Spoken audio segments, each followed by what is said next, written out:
J'étais pilote de jet ski pendant presque 17 ans de ma vie. Et un jour, j'ai eu cette idée un petit peu farfelue de créer le flyboard, la version à eau là, que vous voyez un petit peu sur toutes les plages de France et du monde entier. J'ai eu la chance d'en vendre beaucoup. Et c'est vrai qu'en réalité, dès que j'ai eu cette idée, en fait, je me suis dit il faudrait que j'arrive à voler un petit peu partout et à enlever le tuyau.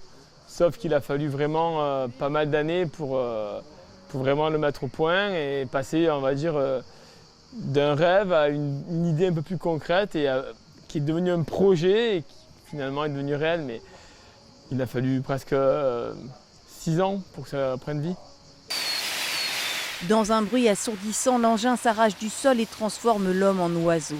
Frankie Zapata s'entraîne régulièrement sur son flyboard et repousse toujours ses limites. En fait, j'ai d'abord voulu créer le flyboard. Et ça, je senti que c'était possible parce que je connaissais, on va dire, pas mal la mécanique des fluides. Je savais que la poussée qu'avait une turbine de jet ski. Donc j'ai fait quelques calculs en acheminant la poussée dans un tuyau. Et après, c'est facile parce que tu testes des produits, tu tombes, tu te relèves, c'est dans l'eau, quoi. Donc c'était facile. Et je suis rapidement arrivé à créer un produit fonctionnel.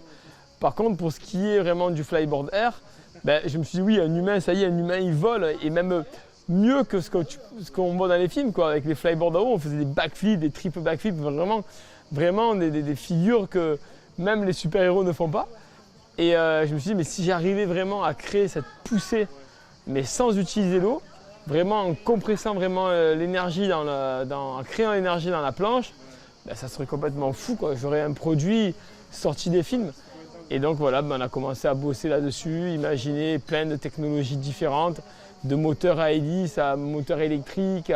Finalement, on s'est tourné vers les turboréacteurs qui nous donnent le plus d'énergie possible.